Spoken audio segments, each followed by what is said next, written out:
So welcome everyone to the lecture 13 for metals and non metals. देखते देखते हम लोगों का मेटल्स एंड नॉन मेटल्स का 13th लेक्चर स्टार्ट हो गया है एंड आज का डेट 18 सितंबर है। So I will start with the teaching part. Okay, so extraction of aluminium. Yes, we had a lecture on Sunday. Sunday को हम लोगों ने एक लेक्चर रखा था, बट बहुत ज़्यादा स्टूडेंट्स भी उसमें नहीं आए थे and I was being remove from the meeting 2 or 3 times. तो I was able to teach 2 or 3 slides, but I will be revising those anyways. Okay, तो जो संडे को हमने डिस्कस किया था वो पूरा कंटेंट एज इट इज एक बार फिर से अपन डिस्कस करते हैं। So we are talking about extraction of aluminium, right. Extraction of aluminium में दो स्टेप्स होती है। पहली स्टेप लीचिंग वाली स्टेप होती है जिसको हम concentration of the bauxite ore बोलते हैं। Now this bauxite ore can be Al2O3.NH2O। n का कुछ भी वैल्यू हो सकता है, 1 2 3 4, depending on the geographical location, depending on the properties, right. और कॉन्सेंट्रेशन के बाद हम इलेक्ट्रोलिटिक रिडक्शन करते हैं। ध्यान देने वाली बात यहाँ पर यह है that the bauxite ore is Al2O3.NH2O and alumina is Al2O3। तो 3 स्टेप्स में आप मतलब 3 चीजें हैं और 3 चीजों के बीच में 2 स्टेप्स है। Al2O3.NH2O जो कि बॉक्साइड है वो कन्वर्ट हो गया एलुमिना Al2O3 में एंड देन वो एलुमिना Al में कन्वर्ट हो गया इलेक्ट्रोलिटिक रिडक्शन से। So the first step is bauxite ore is converted into alumina, impurities are removed and the process is called as concentration, and the concentration process is done by the method of leaching. Leaching process से हम concentration करवाते हैं and after that electrolytic reduction of alumina करते हैं। हम electricity पास करते हैं, electricity पास करने से उसका reduction होता है alumina का। reduction का मतलब removal of oxygen होता है and oxygen is removed, so aluminium metal is formed. So aluminium metal is obtained, right? So aluminium being reactive metal does not occur in nature in the free state. जो चीजें बहुत reactive होती है वो reaction कर लेंगी, तो अगर रिएक्शंस कर लेंगी तो वो फ्री स्टेट में नहीं मिलेगी। सर अब इसका ये मतलब है क्या कि जो चीजें लेस रिएक्टिव होती है वो हमेशा फ्री स्टेट में ही मिलेंगी? तो उसका मतलब है जो चीजें लेस रिएक्टिव होती है वो फ्री स्टेट में भी मिलेंगी। फ्री स्टेट में ही मिलेगी ये बोलना गलत हो जाएगा। They are found in combined state as well as in the free state, it depends. Low reactivity का मतलब नो रिएक्टिविटी नहीं है। So I am writing this statement down. Low reactivity does not mean no reactivity। तो low reactivity का सिर्फ ये मतलब होता है कि उसकी रिएक्टिविटी कम है, उसकी रिएक्टिविटी नहीं है ऐसा उसका मतलब नहीं होता है। सो जो लेस रिएक्टिव मेटल्स है जैसे गोल्ड सिल्वर, उनके भी कंपाउंड्स मिलते हैं नेचर में और उनका फ्री स्टेट भी मिलता है। रिएक्टिविटी सीरीज एक सीरीज है जिसपे मेजर टेस्ट 2 में भी 1 या 2 क्वेश्चंस आए थे, तो उस सीरीज को हम लोगों को लर्न करना है। उसमें सोडियम, एल्यूमिनियम, ये वाले मेटल्स कहाँ प्रेजेंट होते हैं? Sodium, aluminium, these metals are present in the upper part. Then comes medium reactivity में वाले metals and then comes lowest reactivity या लो रिएक्टिविटी वाले metals. Okay, so now let us move ahead.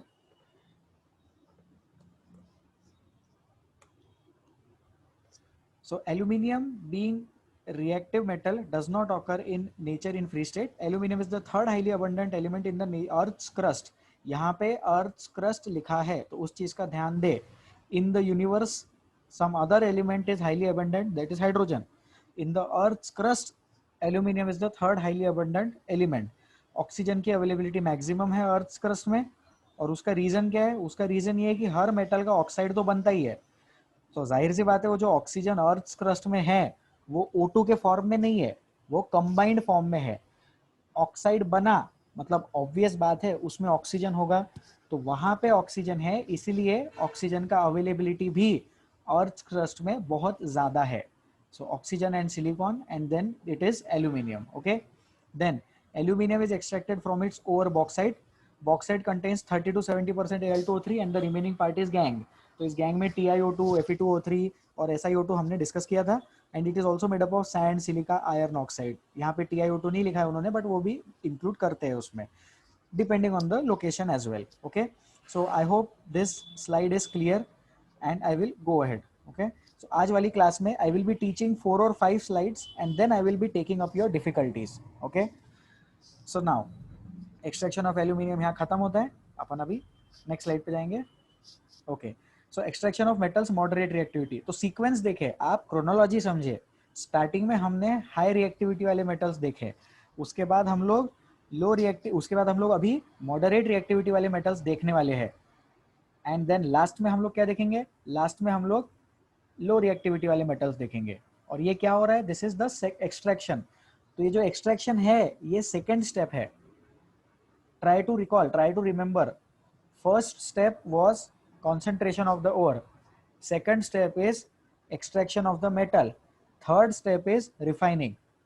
तो metallurgy के second step के second category की हम बात कर रहे हैं. First step concentration of ore, उसमें 4 या 5 मेथड से कॉन्सेंट्रेशन के, जिसमें लीचिंग था, मैग्नेटिक था, हाइड्रोलिक था, फ्रॉथ फ्लोटेशन था और ग्रेविटी था. 5 steps were there in concentration of ore. In the second step extraction में हमने मेटल्स के बेसिस पे क्लासिफाई किया था. Extraction of metals with high reactivity, extraction of metals with moderate reactivity and extraction of metals with low reactivity. And last में हम पढ़ेंगे refining. Okay, so aluminium का डिटेल्ड एक्सप्लेनेशन गिवन है in extraction of metals with high reactivity में. वो चीज आप लोगों को लर्न करना है. And for state board students you have to remember that thing, that is compulsory for you. For students who are with CBSE or ICSE board, they just need to understand the concept. There is no need to learn it. But reactions वगैरह learn करते हो तो it is always a good thing. So now extraction of metals with moderate reactivity. हम extraction of metals moderate reactivity की बात करेंगे. The metals in the middle of the reactivity series, such as iron, zinc, lead and copper, are moderately reactive. तो उनकी reactivity कैसी है, उनकी reactivity moderate है, बहुत ज़्यादा भी रिएक्टिव नहीं है और बहुत कम रिएक्टिव भी नहीं है. Usually they occur in the form of the sulphide salts और कार्बोनेट्स. ठीक है, it is easier to obtain metals from their oxides rather than sulphides और कार्बोनेट्स. सबसे ज़्यादा इंपॉर्टेंट सेंटेंस पूरे मॉडरेट रिएक्टिविटी वाले का, मॉडरेट रिएक्टिविटी वाले आर्टिकल का, ओके, पूरे मॉडरेट रिएक्टिविटी वाले आर्टिकल का सबसे ज़्यादा इंपॉर्टेंट सेंटेंस है कि मेटल्स का एक्सट्रैक्शन सल्फाइड्स या कार्बोनेट से इजी होता है उसके ऑक्साइड का एक्सट्रैक्शन करना. मतलब सल्फाइड से एक्सट्रैक्शन करो तो डिफिकल्टी आती है, कार्बोनेट से एक्सट्रैक्शन करो तो भी डिफिकल्टी आती है, और ऑक्साइड से एक्सट्रैक्शन करो तो वो इजी होता है. ठीक है, तो क्या करते हैं हम लोग, अभी नेचर में तो ऑक्साइड नहीं मिल रहा है. सोचो अगर नेचर में ऑक्साइड मिलता तो बहुत अच्छा हो जाता. नेचर में ऑक्साइड मिला, ऑक्साइड से एक्सट्रैक्शन कर दिया. उससे भी अच्छा क्या होता, नेचर में डायरेक्ट मेटल मिल जाता, तो मेटलर्जी टॉपिक पढ़ना ही नहीं पड़ता है ना. जमीन में माइनिंग कर ली, मेटल मिल गया, उसका इंस्ट्रूमेंट या अप्लायंस या यूटेंसिल बना लिया. उससे भी अच्छा क्या होता, जमीन में डायरेक्ट मेटल का इंस्ट्रूमेंट ही मिल जाता. जमीन खोद के लेके आ गए, जमीन खोद के नहीं, जमीन के अंदर से खोद के इंस्ट्रूमेंट लेके आ गए, घर में धो के यूज करने लग गए. बट फॉर अनफॉर्चुनेटली ऐसा नहीं है. तो जो मॉडरेट रिएक्टिविटी वाली चीजें हैं, things which are of moderate reactivity, उनके नेचर में मिलते हैं सल्फाइड्स और कार्बोनेट्स. बट सल्फाइड्स और कार्बोनेट्स से एक्सट्रैक्शन करना डिफिकल्ट है. Okay, it is difficult to extract the metals from sulphides and carbonates. तो अपन क्या करते हैं, अपन सल्फाइड्स और कार्बोनेट्स को पहले ऑक्साइड में कन्वर्ट करते हैं और फिर वो ऑक्सीजन को हटा देते हैं. तो ऐसे समझो कि सल्फाइड का सल्फर, ये जो दिख रहा है ना सल्फर, ये सल्फर और ये CO3 ग्रुप जैसे जो दिख रहा है, बराबर. तो अपन ये सल्फर को बोलते हैं चले जाओ, तो सल्फर बोलता है नहीं जाऊंगा. सल्फर को हम बोलते हैं चले जाओ, सल्फर बोलता है नहीं जाऊंगा, जो करना है कर लो. तो हम क्या करते हैं, उसकी जगह ऑक्सीजन लगाते हैं. अब जो सल्फर है वो खुद की जगह ऑक्सीजन को दे देता है और उससे बन गया ऑक्साइड. अब हम ऑक्सीजन को बोलते हैं चले जाओ, तो वो सुन लेता है. तो सल्फर जाता नहीं है, लेकिन ऑक्सीजन को भेजेंगे तो सल्फर चला जाएगा और ऑक्सीजन उसकी जगह ले लेगा. फिर हम ऑक्सीजन को इजीली निकाल सकते हैं, ठीक है। So it is easier to obtain metals from their oxides rather than sulphides और कार्बोनेट्स। ऑक्साइड से मेटल का एक्सट्रैक्शन इजी है, सल्फाइड या कार्बोनेट से मेटल का एक्सट्रैक्शन डिफिकल्ट है। Therefore, the sulfide ores are strongly heated in air to transform them into oxides. This process is called as roasting. Carbonate ores are strongly heated in limited supply of air to transform them into oxides. This process is called as calcination. The following reaction occurs during roasting and calcination of zinc ore. तो अभी nature में zinc का sulphide भी मिलता और carbonate भी मिलता, तो कार्बोनेट वाली चीज के लिए कैल्सिनेशन करवाते और ऑक्साइड में कन्वर्ट करते, सल्फाइड वाली चीज के लिए रोस्टिंग करवाते और ऑक्साइड में कन्वर्ट करते, और फाइनल प्रोडक्ट दोनों का क्या मिलता है, हमें ऑक्साइड मिलता है। अब फिर नेक्स्ट स्टेप में इस जिंक ऑक्साइड का रिडक्शन अपन कर सकते हैं। वो कैसे करेंगे वो देखेंगे, इलेक्ट्रोलिटिक मेथड करेंगे या और कोई दूसरा मेथड होगा, उससे जिंक ऑक्साइड का एक्सट्रैक्शन अपन डेवलप कर सकते हैं। तो इस वाली स्लाइड में काम की चीज क्या है, तो काम की चीज है इन supply of air, supply of air को प्रोसेस को बोलते हैं रोस्टिंग, एंड एब्सेंस या फिर लिमिटेड क्वांटिटी ऑफ एयर, इसको बोलते हैं calcination. So supply of air is called as roasting, मतलब heating in supply of air is called as roasting, and heating in absence of air or heating in limited supply of air is called as calcination. Okay, ठीक है, लेंगे हम doubts लेंगे, अभी लेंगे, ठंड रखो थोड़ा। सो calcination is limited supply of air, roasting is adequate supply of air. तो एयर से हमें देखो यहाँ पे ऑक्सीजन मिला, एयर से क्या मिला, ऑक्सीजन मिला। यहाँ ऑक्सीजन के साथ नहीं करते, यहाँ डायरेक्टली बंद डब्बे में हीट करते, very limited supply of air भी दे सकते, ठीक है। क्यों सर ऐसा क्यों करते, क्योंकि इसमें ऑलरेडी ऑक्सीजन प्रेजेंट है। देखो इधर ऑक्सीजन ऑलरेडी प्रेजेंट है, 3 ऑक्सीजन के एटम्स है, तो CO2 निकल जाएगा, बराबर निकल गया CO2, तो ZNO plus CO2, this is calcination, and ZNS plus 3O2 gives ZNO plus SO2, this is roasting, ठीक है। तो ये मॉडरेट रिएक्टिविटी वाले मेटल्स है, उसका एक एग्जांपल भी गिवन है, ठीक है। सो अभी डाउट्स पूछ ले, डाउट्स अपन डिस्कस कर ले। तो पिछला वाला स्लाइड और ये वाले स्लाइड में डिफिकल्टीज है तो हाथ उठा लो, इफ यू हैव कंसर्न्स और difficulties in the previous slide और this slide. Pranav Kabra please ask. Sir ये जो सेकंड कैल्सिनेशन जिसमें ऑक्सीजन अब्सेंस रहता या लिमिटेड रहता, सर अगर अब्सेंस ऑफ ऑक्सीजन रहा तो फिर हीट ही कैसे प्रोड्यूस होंगी? सर हीट प्रोड्यूस नहीं करनी है, हीट देनी है। हीट देने के लिए ऑक्सीजन की कोई रिक्वायरमेंट थोड़ी है, हीट तो देने के लिए। हाँ बोलिए। हीट देने के लिए हम क्या यूज करेंगे जनरली? अगर फायर यूज करा तो बिना ऑक्सीजन के फायर कैसे आएंगे? सर जो देखो एक डब्बा है, वो डब्बे में ZnCO3 रखा है, अब वो डब्बे में ऑक्सीजन नहीं चाहिए, डब्बे को गर्म करना है, तो फायर डब्बे के नीचे लगा सकते ना। ओके ओके, मतलब सर वो बॉक्स को एकदम पैक कर देंगे और उसके अंदर ऑक्सीजन नहीं रहने देंगे? हाँ, उस बॉक्स को या उस रूम को एकदम पैक कर देंगे और उसमें ऑक्सीजन नहीं रहने देंगे। अब एक्चुअली इंडस्ट्री में क्या होता है कि ऑक्सीजन को निकालते नहीं है रूम में से, मतलब ऑक्सीजन निकालने के लिए अलग एक्सपेंसेस लगेंगे ना, वहाँ पे अलग प्रोसेस करना पड़ेगा, एक आधा वैक्यूम पंप के जैसा लाना पड़ेगा। तो सिर्फ क्या करते हैं, सील्ड कंटेनर बोलते हैं, बड़े बड़े रूम्स होते हैं, उसको सील्ड कंटेनर जैसा इमेजिन करो, उसमें ZnCO3 है और उसका टेम्परेचर बढ़ा दिया, वो फर्नेस नाम आपने सुना होगा, तो ऐसा बड़ा ओवन के जैसा सोचो, उसके अंदर ZnCO3 रख दिया, दरवाजा बंद कर दिया और हीट करने चालू कर दिया, फिर हीट करने से CO2 निकल गया और ZNO निकल गया। ZNO सॉलिड है तो वो जमीन पे रहेगा और CO2 ऊपर ऐसे चिमनी के जैसे लगा देंगे, उसमें से CO2 इवैक्यूएट हो जाएगा। रोस्टिंग वाले प्रोसेस में क्या होता है, रोस्टिंग वाले प्रोसेस में ऑक्सीजन का इनपुट देना पड़ता है, क्योंकि सल्फर को हटाने के लिए ऑक्सीजन प्रोवाइड करना पड़ता है। तो रोस्टिंग का चेंबर एक इनपुट वाला पाइप होगा, एक आउटपुट वाला पाइप होगा। कैल्सिनेशन का चेंबर सिर्फ एक आउटपुट वाला पाइप होगा। प्रणव कमेंट करे।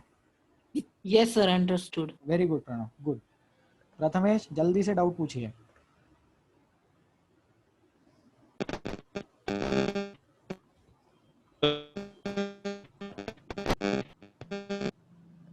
सॉरी प्रथमेश, आपकी आवाज नहीं आ रही है ठीक से, तो आपका डाउट अभी नहीं कंसिडर कर पाएंगे। ठीक है, तो ये स्लाइड और पिछला वाला स्लाइड, पिछला वाला स्लाइड में तो कोई डाउट नहीं होना चाहिए, क्योंकि पिछला वाला स्लाइड जो था एल्यूमिनियम का अपन बहुत दिन से डिस्कस करते आ रहे हैं, और पिछले वाले स्लाइड में सिर्फ अपन ने सम अप किया है कैल्सिनेशन, सॉरी बायर प्रोसेस और हॉल प्रोसेस को सम अप किया है। एक सेकेंड, ठीक है, बायर प्रोसेस और हॉल प्रोसेस को अपन ने सम अप किया है, और फिर इलेक्ट्रोलाइटिक रिडक्शन वाले प्रोसेस को भी अपन ने सम अप किया है फर्स्ट वाले स्लाइड में, राइट। तो और सेकेंड वाले स्लाइड में डाउट्स होंगे तो जनता पूछ सकती है। Saurabh Kumar please ask.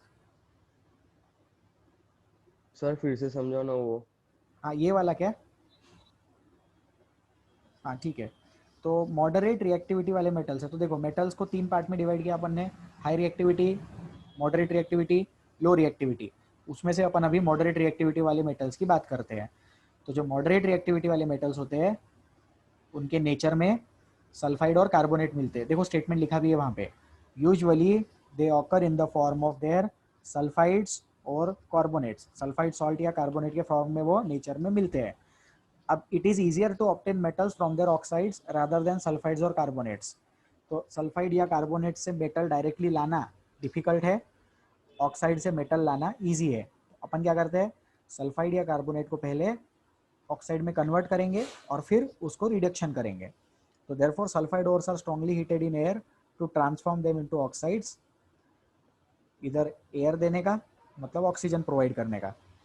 This process is called as roasting. And carbonate ores are strongly heated in limited supply of air to transform them into oxides. Then this process is called as calcination. Okay, so then ये दो reactions है, और ये reactions आप लोगों को learn करना है, और roasting और calcination का concept भी आप लोगों को याद रखना है। मैंने explain कर दिया, ठीक है। So I think now we can move to the next slide. Okay, right. So अब वो अपन ने जिंक ऑक्साइड मिल गया अपने को, है ना, चाहे रोस्टिंग करा के मिला हो या कैल्सिनेशन करा के मिला हो, जिंक ऑक्साइड तो मिल गया। और एक चीज़ इसमें बतानी है मुझे, calcination is done for carbonate ores and roasting is done for sulphide ores, बराबर। तो C for calcination, C for carbonate, ऐसा अपन लर्न कर ले, इस चीज़ को हेल्प हो जाएगी। C for carbonate, C for calcination, okay, and roasting is done for sulfide ores. तो फिर ये जो जिंक ऑक्साइड मिला उसको सुटेबल रिडक्टेंट लाते। सुटेबल रिडक्टेंट का मतलब होता है reducing agent. Reducing agent means something which can reduce. So this carbon will reduce this zinc, और CO बन गया। कार्बन ने ऑक्सीजन को ले लिया, reduction of zinc oxide takes place.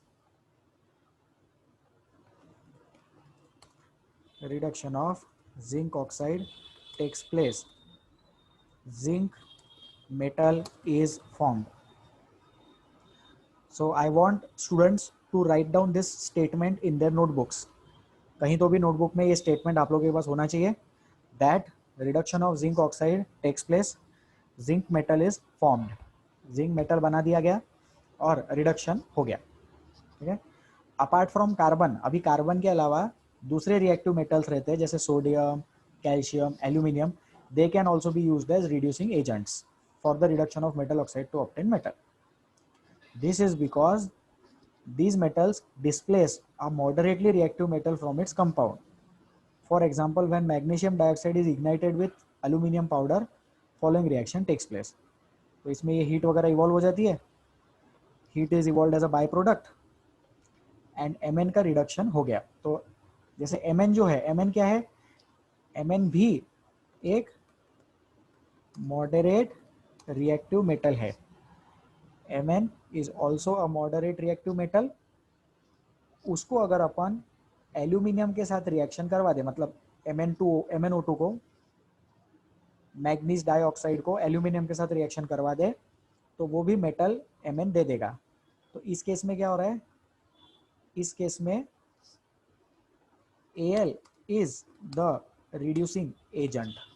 Al क्या काम कर रहा है, Al रिड्यूसिंग एजेंट का काम कर रहा है, या फिर Al को अपन इसमें रिडक्टेंट बोल सकते हैं, सामने वाली चीज को रिड्यूस कर रहा है। Reduction means removal of oxygen. Oxygen के रिमूवल को रिडक्शन बोलते हैं, ठीक है। ओके, सो ये स्लाइड एक बार देख लो, और किसी को कोई डाउट है तो हाथ उठा के पूछ सकते हैं। If you have difficulties in this slide, please raise your hands and ask.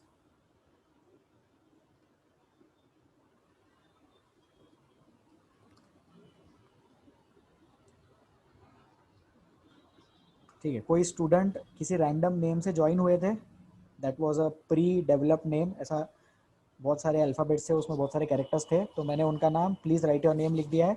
उनसे रिक्वेस्ट है कि खुद का नाम लिख दे वहाँ पे। Saumya please ask difficulty in this slide. Hello sir, am I audible? Yes Saumya, you are audible, please ask. Sir वो ZnO प्लस सी को, मतलब जब उसने Zn प्लस CO दिया तो उधर CO2 क्यों नहीं दिया सर उसने प्रोडक्ट? हाँ, CO2 क्यों नहीं दिया, देखो कैसा है कि CO2 और CO ये दोनों प्रोडक्ट्स मिलते हैं, लेकिन ज़्यादा क्वांटिटी में CO मिलता है, क्योंकि उसका रीज़न ये है कि जैसे अपन कार्बन ज़्यादा क्वांटिटी में लेंगे। ठीक है, तो सौम्य आप पहले तो म्यूट कर लो। जो सौम्य का डाउट है उसको एक्सप्लेन करने के लिए अपने को व्हाइट बोर्ड लेना पड़ेगा, तो ये लिख लो। ठीक है, जो दिख रहा है ना स्क्रीन पे, इसमें से जो काम का लगता है आपको, स्पेशली जो मैंने कलरफुल लिखा है, ये चीज़ आप लिख लो, क्योंकि अगर अपन स्लाइड पे जाएंगे, व्हाइट बोर्ड पे जाएंगे तो ये सब डिलीट हो जाता है। ठीक है, so please right this down और जस्ट टेक अ स्क्रीनशॉट और समथिंग। मैंने भी स्क्रीनशॉट ले लिया है, ग्रुप पे मैं शेयर कर दूंगा, बट आप भी एक स्क्रीनशॉट ले लो। ठीक है, तो अपन व्हाइट बोर्ड पे आ गए। अभी सौम्य का डाउट चल रहा है ये, तो सौम्य ने पूछा है कि सर वहाँ पे CO2 क्यों नहीं बना। तो एक चीज़ मैं आप लोगों को बताना चाहूँगा, कार्बन प्लस ऑक्सीजन ये बनाता है, ये बनाता है CO2 बराबर, और कार्बन प्लस ऑक्सीजन ही CO भी बनाता है, लेकिन इस केस में रिएक्शन को अपन कुछ ऐसे बैलेंस करते हैं, तो इधर 2C लिखना पड़ता है और O2 लिखेंगे और उधर 2CO बन जाएगा। तो यहाँ पे एक चीज़ समझे, एक इम्पॉर्टेंट कंसेप्ट यहाँ पे डेवलप हो रहा है, मैं चाहता हूँ कि स्टूडेंट्स इस चीज़ पे फॉलो करें। अगर ऑक्सीजन रिएक्शन में ज़्यादा है तो CO2 बनेगा, और अगर ऑक्सीजन रिएक्शन में कम है, मतलब कार्बन की क्वांटिटी ज़्यादा है, तो कार्बन मोनोऑक्साइड बनेगा। तो इसको अपन ऐसा समझे, this is only for explanation. ठीक है, this is not a concept, मैं पहले ही बता देता हूं, consider it as a trick. इसको एक ऐसा ट्रिक के जैसा अपन समझे, एक्सप्लेनेशन समझे, कंसेप्ट नहीं है। तो क्या होता है, पहले कार्बन ऑक्सीजन से रिएक्ट करता है, first carbon is reacting with oxygen, and then सबसे पहले बनता है CO। फिर ये जो CO है, ये CO खुद जैसे और ऑक्सीजन से रिएक्ट करके CO2 बनेगा। तो यहाँ पे अपन देखें, आप लोगों को समझ में भी आ रहा होगा कि यहाँ पे मैंने हाफ लिखा है, वो हाफ इसलिए लिखा है कि ताकि मैं रिएक्शन को बैलेंस कर पाऊँ। तो ऐसा समझो कि कोई भी रिएक्शन में पहले CO बनेगा, और फिर और ऑक्सीजन अगर रहा सिस्टम में, if more amount of oxygen is present, then that extra amount of oxygen will react with carbon monoxide to convert it into carbon dioxide. Okay, तो समझना क्या है, समझना है if quantity of carbon is more, then CO will be formed. अगर carbon की quantity ज्यादा है तो CO बनेगा. If quantity of O2 is more, then CO2 will be formed. अब ये मोर का मतलब एक दूसरे से कंपैरिजन नहीं है, ये मोल कंसेप्ट के रिस्पेक्ट में मोर है. मतलब जितना ऑक्सीजन को जितना कार्बन चाहिए, इसके 32 ग्राम्स को इसका 12 ग्राम चाहिए. तो अगर ये 12 ग्राम से ज्यादा 24 ग्राम हो गया तो कार्बन मोनोऑक्साइड बनेगा. तो मोर मतलब एक दूसरे से कंपेयर ना करे, compare with respect to mole concept. और ये मोल कंसेप्ट अपन ने 9th में देखा है, इस क्लास में भी हम डिस्कस करेंगे. ओके, इन 10th क्लास मेरा मतलब. सो जिसकी क्वांटिटी ज्यादा है उसके बेसिस पे प्रोडक्ट बनेगा. The product will be formed on the basis of the quantities. अब जिंक वाले एग्जांपल में सोचो, ऑक्सीजन कहाँ से आ रहा है? ZnO से आ रहा है. तो अपन पहले ही एक्स्ट्रा कार्बन डाल देते हैं, जिसकी वजह से वो एक्स्ट्रा कार्बन की वजह से CO बनता है, कार्बन मोनोऑक्साइड बनता है, और CO2 नहीं बनता. थोड़ा सा CO2 बनेगा, but major product will be carbon monoxide because the quantity of carbon is more. तो इसके साथ हम लोगों का ये भी एक कंसेप्ट समझ में आ गया, एक क्लियर हो गया यहाँ पे कि कार्बन मोनोऑक्साइड और कार्बन डाइऑक्साइड कब बनेगा. ऑक्सीजन ज़्यादा तो कार्बन डाइऑक्साइड बनेगा, और कार्बन ज़्यादा तो कार्बन मोनोऑक्साइड बनेगा. Saumya, please unmute, please ask, please comment. Yes sir, समझ गया. Okay, very good. ठीक है, तो ये भी सेव कर लेते हैं. ये भी आप लोग स्क्रीनशॉट ले लो, मैंने भी ले लिया है, ग्रुप पे शेयर कर दूंगा. Okay, let us go ahead. Now let us continue with the slides. So this is the slide. मैंने बोला था डिलीट हो जाएगा, तो हो गया डिलीट. तो एल्यूमिनियम इसमें रिडक्टेंट है और कार्बन इसमें रिडक्टेंट है. So this is extraction of metals, moderate reactivity. Any other difficulty in this? Any other concern, any other doubt, problems in this particular slide only? Any doubts, any concerns? नहीं है, बढ़िया. Okay, Mihir Kuril से बात की जाए. Mihir, can you please unmute? Yes sir. Mihir, आवाज आ रही है ठीक से? यस सर, आ रही है. और वो CO2 और CO वाला कंसेप्ट समझा? Yes sir. Okay, thank you Mihir. ऐसे बीच बीच में वॉइस कंफर्मेशन करते रहना चाहिए. अनीश डाउट पूछेंगे. सर ये जिंक ऑक्साइड में हम कार्बन से रिडक्शन कर रहे हैं ना सर. हाँ सर, फिर कार्बन यहाँ पे मतलब जिंक को डिस्प्लेस कर दे रहा क्या? एक्चुअली कार्बन जिंक को, हाँ कार्बन जिंक को डिस्प्लेस कर रहा, बराबर, करेक्ट. वो चीज अपन केमिकल रिएक्शंस एंड इक्वेशंस में पढ़ेंगे. पहला चैप्टर है NCERT text book as well as text book में. 4 टाइप की रिएक्शन होती है: addition, decomposition, displacement, double displacement. So this is an example of displacement reaction. Carbon ने जिंक को धक्का दे दिया और खुद ऑक्सीजन से जाके चिपक गया. कार्बन ने जिंक को डिस्प्लेस कर दिया.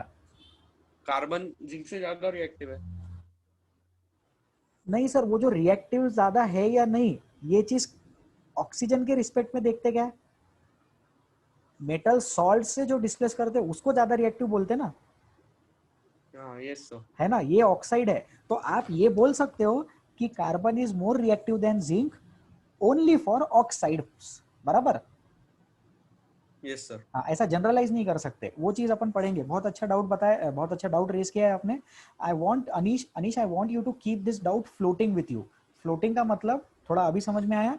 बैक ऑफ द माइंड में ये कंसेप्ट याद रखे कि रिएक्टिविटी ऑफ मेटल्स जो है, सबके लिए ये इंस्ट्रक्शन है. The reactivity of metals is a very complex concept. सिर्फ एक चार्ट के बेसिस पे हम नहीं बता सकते कि किसकी रिएक्टिविटी ज्यादा है. हाँ, मेटल सॉल्ट के बारे में रिएक्टिविटी बता सकते हैं. तो यहाँ पे कार्बन की रिएक्टिविटी जिंक से ज्यादा है as far as oxides are considered. Anish, comment? Yes sir. Okay, thank you. Please mute, please lower your hand. Tanay Agarwal, please ask. Sir यहाँ पे, हाँ यहाँ पे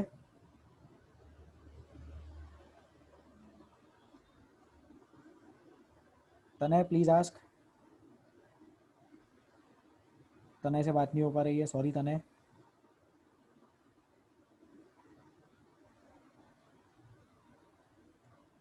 श्रेयस मालपानी। सर ये जो इक्वेशन है मैग्नीज ऑक्साइड को रिड्यूस किया एल्यूमिनियम से, हाँ। तो सर यहाँ पे एल्यूमिनियम तो एंगेज हो रहा, फिर एल्यूमिनियम का जो हमारे पास फ्री स्टेट था वो तो ऑक्साइड में कन्वर्ट हो गया, तो हाँ। ये इकोनॉमिकली जिंक ऑक्साइड का सॉल्यूशन लेते हैं या सॉलिड? तनय का शायद नेटवर्क प्रॉब्लम चल रहा था, तो काफ़ी देर बाद तनय की आवाज़ आई। तो श्रेयस मालपानी का डाउट जहाँ तक मैं समझ पाया हूँ मैं एक्सप्लेन करता हूँ। श्रेयस पूछ रहे हैं कि वो एल्यूमिनियम से मैग्नीज का एक्सट्रैक्शन करना इकोनॉमिकल है क्या? तो आई थिंक कि इकोनॉमिकल होगा, बिकॉज अगर इकोनॉमिकल नहीं होगा तो फिर वो नहीं करते थे ना। अब अभी ये चीज़ आपको डाउट इसलिए आ रहा है क्योंकि अभी जस्ट अपन ने एल्यूमिनियम का एक्सट्रैक्शन पढ़ा।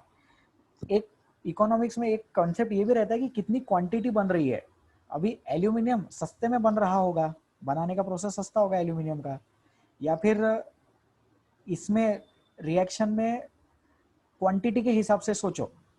मैग्नीज का मॉलिक्यूलर मास डेफिनेटली एल्यूमिनियम के मॉलिक्यूलर मास से ज़्यादा होगा, तो ऐसा हो सकता है ना कि 500 ग्राम एल्यूमिनियम से बहुत सारा मैग्नीज बन रहा होगा, तो फिर उसके अकॉर्डिंग वो चीज़ इकोनॉमिकल बन रही होगी।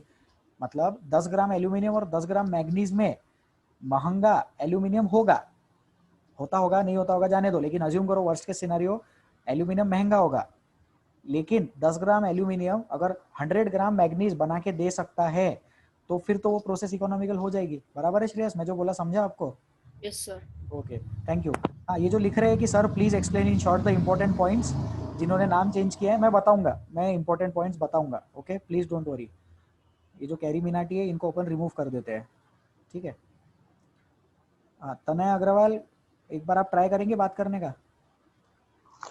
सर मेरी आवाज आ रही? हाँ तनय, अब बढ़िया आवाज आ रही है, प्लीज डाउट पूछिए। सर ZNO सॉलिड फॉर्म में है या लिक्विड फॉर्म में है? ZNO सॉलिड फॉर्म में या लिक्विड फॉर्म में? जिंक ऑक्साइड है तो सॉलिड फॉर्म में, लेकिन जब रिएक्शन करवाते हैं तो उसके वेपर्स के साथ जनरली रिएक्शन इजी होता है। ZNO वैसे सॉलिड है, ठीक है। Yes sir. वाइट कलर का पाउडर रहता है। जैसे अभी आपने पूछा तो मतलब क्या है कि अब सर आपको कैसे पता चला वाइट कलर का पाउडर है, आपको इतना लर्न है क्या? तो जब तनय ने पूछा कि ZNO सॉलिड है या नहीं, सामने ही फ़ोन है मेरे, मैंने गूगल पे सर्च कर लिया। बट जब रिएक्शन करवाएंगे तो रिएक्शन करवाने के लिए वो इतने हाई टेम्परेचर पे रिएक्शन होती है कि जिंक ऑक्साइड का अपन गैस लेते हैं। फिर और एक चीज़ इसमें इंटरेस्टिंग चीज़ ये समझे कि सिर्फ जिंक ऑक्साइड को कार्बन के साथ रख दिया तो वो चीज़ रिएक्ट नहीं करेगी। बराबर, रिएक्शन कंडीशन की भी एक रिक्वायरमेंट होती है। रिएक्शन करवाने के लिए टेम्परेचर, प्रेशर, बहुत सारी चीज़ों का ध्यान रखना पड़ता है। तो रिएक्शन करते वक्त जिंक ऑक्साइड का स्टेट दूसरा हो सकता है, so that thing is there, ठीक है। हाँ, अब शॉर्ट में एक बार अपन रिव्यू बता देते हैं कि अब तक अपन ने क्या डिस्कस किया। तो हम लोगों ने अब तक ये देखा कि मेटल्स के थ्री टाइप्स होते हैं, मॉडरेट, हाई रिएक्टिव, लो, मॉडरेट रिएक्टिव और लो रिएक्टिव। बराबर, तो उसमें से मॉडरेट रिएक्टिव के बारे में हम अभी बात कर रहे हैं। We are talking about moderate reactive. Moderate reactive में इंपॉर्टेंट चीज़ ये है कि उसके ऑक्साइड नहीं मिलते, उसके सल्फाइड और कार्बोनेट मिलते। सल्फाइड मिला तो रोस्टिंग कराओ, कार्बोनेट मिला तो कैल्सिनेशन कराओ, और फिर उसका ऑक्साइड बनाओ, और ऑक्साइड बनाने के बाद उसका रिडक्शन करवा दो। और रिडक्शन कराने के लिए दो एग्जांपल दिए अपने टेक्स्ट बुक में। कार्बन के साथ रिएक्शन करेंगे तो जिंक मेटल बनेगा, carbon is behaving as reductant, and MnO2 के लिए एल्यूमिनियम की रिएक्शन गिवन है तो वहाँ पे Mn मेटल बन जाएगा। So in this two slides we are talking about moderate metals. Okay, Shubham please ask. Sir, am I audible? Yes Shubham, you are audible, please ask. Sir अगर हमने एलिमेंट ए और एलिमेंट बी की रिएक्शन की, हाँ, और उसमें एलिमेंट ए कम रिएक्टिव है लेकिन उसकी क्वांटिटी ज्यादा है, हाँ, और एलिमेंट बी ज्यादा रिएक्टिव है लेकिन उसकी क्वांटिटी कम है, तो फिर उन दोनों में रिएक्शन क्या होगा? हाँ। तो शुभम शायद आप ये डाउट पूछना चाह रहे हो कि एक एलिमेंट सी है जिसके साथ ए और बी ऐसे दो एलिमेंट्स रिएक्ट करना चाहते हैं, और ए और बी में से जिसकी रिएक्टिविटी ज़्यादा है लेकिन क्वांटिटी कम है, तो कॉम्पिटिटिवली कौन रिएक्ट करेगा सी के साथ, ये डाउट पूछना है शुभम आपको। बराबर? Yes sir. हाँ, तो कंसेप्ट वाइज क्या होता है, कंसेप्ट वाइज ये होता है कि जिसकी रिएक्टिविटी ज्यादा है वो रिएक्ट करता है, but there have been instances when quantity takes a priority, और ये स्पेशली केस होता है ऑर्गेनिक केमिस्ट्री में। ठीक है, तो दो टाइप की रिएक्शंस होती है, एक जो क्वालिटी पे डिपेंडेंट होती है और एक जो क्वांटिटी पे डिपेंडेंट होती है। लेकिन हमारे केस में अपन क्वालिटी पे ज़्यादा ध्यान दें, तो अगर क्वांटिटी कम भी है फिर भी प्रिफरेंस पहले ज़्यादा रिएक्टिव को मिलेगा ए और बी में से सी के साथ रिएक्ट करने के लिए, प्रोवाइडेड ए और बी खुद आपस में रिएक्ट ना कर जाए। ऐसा भी हो सकता है कि ए और बी आपस में ही कंपाउंड बना के निकल गए और सी के साथ रिएक्ट करने को किसी को चांस ही नहीं मिला। शुभम, कमेंट? यस सर, समझ गया, thank you sir. Okay, very good, thank you Shubham. So I think that is sufficient for this slide. तो लो रिएक्टिविटी के ऊपर अपन जाते हैं अभी। We have discussed moderate reactivity. So now extraction of metals, low reactivity या less reactivity? So the metals at the bottom of the reactivity series of metals are less reactive, simple common sense वाली बात है। that is why they are found in nature in free state। अब they are found in nature in free state का ये मतलब नहीं है कि they are not found in combined state। Statement को ध्यान से पढ़ो, स्टेटमेंट में लिखा है that is why they are found in free state in nature, which means that they are found in free state in nature। Nature में free state में मिलते हैं, यहाँ कहीं नहीं लिखा कि कंबाइंड स्टेट में नहीं मिलेंगे करके, बराबर है। So they are found in free state, for example gold, silver, platinum. The reserves of copper in free state are very few, क्योंकि कॉपर की रिएक्टिविटी थोड़ी ज़्यादा है। Presently copper is found mainly in the form of copper sulphide. So Cu2s लिखा है यहाँ पे, Cu2 और Cu2s और just by heating of air से कॉपर मिल जाता है। तो एयर के साथ रिएक्शन करवाते हैं और फिर, हाँ यहाँ पे एक इंटरेस्टिंग केस है, देखो पहले Cu2s ऑक्सीजन से रिएक्ट करके Cu2O बना, और फिर वो Cu2O Cu2s से रिएक्ट करके Cu बन गया। अब यहाँ पे प्लीज ये मत पूछना कि सर वो Cu2s तो Cu2O में खत्म हो गया, कन्वर्ट हो गया, फिर ये Cu2O को Cu2s कहाँ से मिला रिएक्ट करने के लिए, है ना। मन में डाउट आता है ऐसा, बट थोड़ा सोचेंगे उस पर, थोड़ा सा कॉमन सेंस लगाएंगे तो उसका आंसर भी मिल जाएगा कि और नया Cu2s भी तो ला सकते हैं। जैसे अगर 100 kg Cu2s है, उसमें से x kg Cu2O बन गया, तो Cu2O का x kg 100 minus x Cu2s के साथ रिएक्ट करके पूरा का पूरा कॉपर बना सकता है। So this is a very interesting case in which reaction itself is going back and forth, reaction itself is going back and forth। Cu2O और Cu2s खुद से रिएक्ट करके, मतलब Cu2O Cu2s से ही रिएक्ट करके कॉपर मेटल डेवलप कर रहा है। ओके, सो इसमें और कुछ एक्सप्लेन करने का नहीं है, because state board text book से ये उठाया था और उसमें उन्होंने बोल दिया है कि गोल्ड, सिल्वर और प्लेटिनम जो है वो फ्री स्टेट में मिलते हैं, बट ऐसा नहीं है, उनके भी कंबाइंड फॉर्मेट्स मिलते हैं, उसके लिए भी मेटलर्जी प्रोसेस यूज होता है और वहाँ पे भी अलग अलग रिएक्शंस होती रहती है।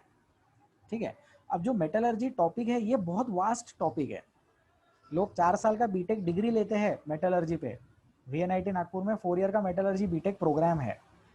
हम लोगों को एक बहुत ही ज़्यादा बेसिक इंट्रोडक्शन बताया गया है, ज़्यादा डिटेल में ये चीज़ 12th में पढ़ाई जाती है। ठीक है, सो लेस रिएक्टिविटी में अगर किसी को कोई डाउट है तो पूछ सकते हैं, but I don't think there will be any concerns in less reactivity. Sir इसमें इंपॉर्टेंट पॉइंट बता दो, इसमें इंपॉर्टेंट पॉइंट सिर्फ ये रिएक्शन है, और इंपॉर्टेंट पॉइंट इसमें ये है कि यहाँ पे हमने बैक एंड फोर्थ रिएक्शन का कॉन्सेप्ट स्टडी किया।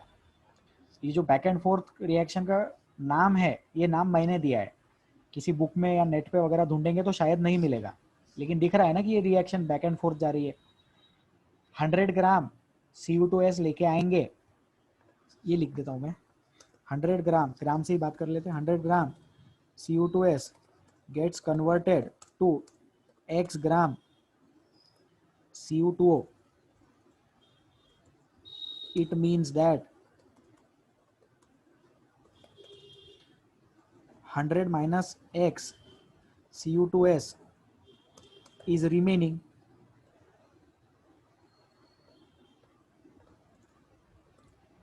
This Cu2s will now react with the newly formed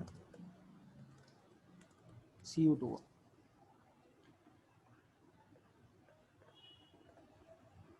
कृपया होल्ड करें। ठीक है, चलो इसमें डाउट पूछो। सौम्य प्लीज आस्क। सर वो एनसीईआरटी बुक में सर वो मर्क्यूरी का सल्फाइड का दिया हुआ है सर, और मतलब मर्क्यूरी निकालना उसमें से। अच्छा, तो वो कैसे क्या सर, मतलब एक साथ ही हो जाता सर? एक साथ ही हो जाता क्या मतलब? आप स्टेटमेंट पढ़ेंगे क्या? एनसीईआरटी टेक्स्ट बुक है क्या आपके सामने? Yes sir. हाँ प्लीज स्टेटमेंट रीड करो। Cinnabar is an ore of mercury. When it is heated in air, it is first converted into mercuric oxide. Then mercuric oxide is then reduced to mercury on further heating. हाँ बहुत बढ़िया, अच्छी चीज है। आप मेरे को सिनेबार का मॉलिक्यूलर फॉर्मूला देख के बता सकते हैं क्या उसमें से? HGS।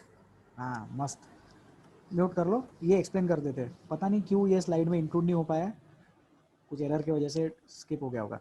तो सिनेबार देखो मर्क्यूरिक सल्फाइड है, MErCuRy, मर्क्यूरी का सल्फाइड है। ठीक है, तो मर्क्यूरी का सल्फाइड है। अब क्या करते हैं, ये सिनेबार को, मर्क्यूरिक सल्फाइड को अपन हीट करते हैं।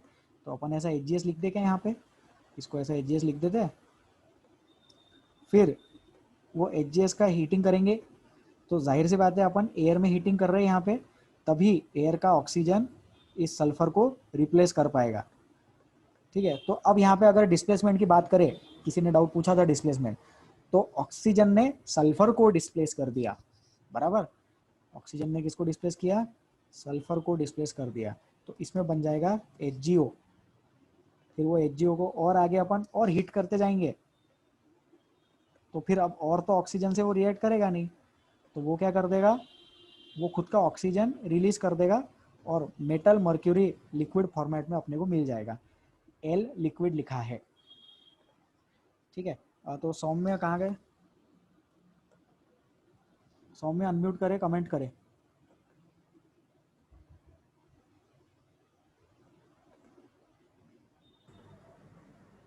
सर फिर वो सल्फाइड मतलब सल्फर का क्या हुआ फिर? SO2 बन गया है। जो ऑक्सीजन है वो ऑक्सीजन ने Hg के साथ भी रिएक्ट किया और सल्फर के साथ भी रिएक्ट किया, तो SO2 बन गया उसका। SO2 भी बन सकता है, SO3 भी बन सकता है। सल्फर अकेला ऐसा मतलब नॉन मेटल के फॉर्म में नहीं बचेगा, वो भी रिएक्ट करेगा। ठीक है, और सर ये जो दो रिएक्शन हो रहे, हाँ ये जो दो रिएक्शन हो रहे वो एक साथ होंगे क्या, मतलब एक ही हीटिंग में? हाँ हाँ, एक ही हीटिंग में होंगे, मतलब वो चलते रहता। जैसे सपोज अभी 100 ग्राम HGS है, तो वो 100 ग्राम HGS पूरा का पूरा HgO बनने के लिए रुकता नहीं। मतलब जो HgO बन गया, हीटिंग तो वही कंटेनर में चल रही है ना, तो वो प्रोसेस सीक्वेंशियली आगे प्रोसीड करते रहता है। सौम्य ने बहुत अच्छा डाउट पूछा है यहाँ पे, इस पे मैं डिस्कस करना चाहूँगा। ऋषभ अग्रवाल, आप डाउट मत पूछना, मैं आपसे बात करूँगा। ऋषभ, फिजिक्स में हीट हुआ है क्या? हीट नहीं सर, वो अभी स्टेट बोर्ड में है, अभी नहीं हुआ है। अच्छा, और ये हुआ है क्या कि आइस का मेल्टिंग पॉइंट 0 रहता है, सॉरी वाटर का फ्रीजिंग पॉइंट 0 रहता है? Yes sir. हाँ, so freezing point of water is 0 degree Celsius. Freezing point of water is 0 degree Celsius and melting point of ice is 0 degree Celsius. तो ये मैं लिख देता हूँ बोर्ड पे।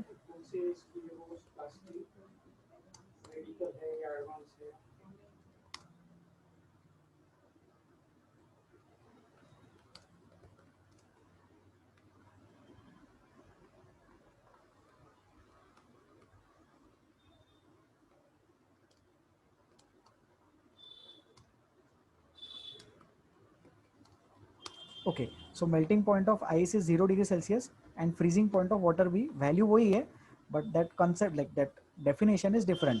लिक्विड्स जो है, लिक्विड्स फ्रीज होते हैं एंड सॉलिड्स मेल्ट होते हैं। तो इमेजिन करो you have a container of water at -10 degree Celsius.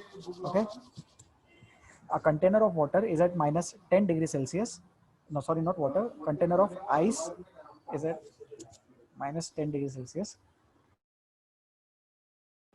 Okay, sorry for the inconvenience. Ice है -10 पे. अब वो आइस मेल्ट होने वाला है. तो अगर कंटेनर में 3 kg आइस है और उसको वाटर पे ले जाना है 20 डिग्री सेल्सियस पे, तो इस प्रोसेस को इमेजिन करो that there is ice and that ice is at -10 और उसको वाटर पे ले जाना है 20 पे. तो पहले पूरा का पूरा आइस मेल्ट हो जाएगा. पहले आइस का टेम्परेचर बढ़ेगा, अपन 0 पे पहुंचेंगे, फिर वो आइस मेल्टेड आइस 0 डिग्री पे, मेल्टेड आइस मतलब वाटर बन गया, और फिर वाटर का टेम्परेचर इंक्रीज होगा 20 डिग्री पे.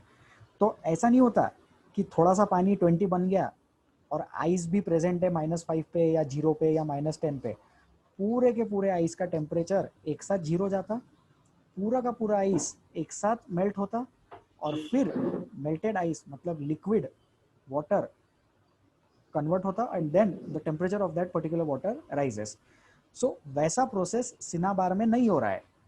HGS HGO में बना, जितना HGO बना सेम कंटेनर में HG लिक्विड में साइमल्टेनियसली कन्वर्ट हो रहा है. So this is an example of sequential reaction.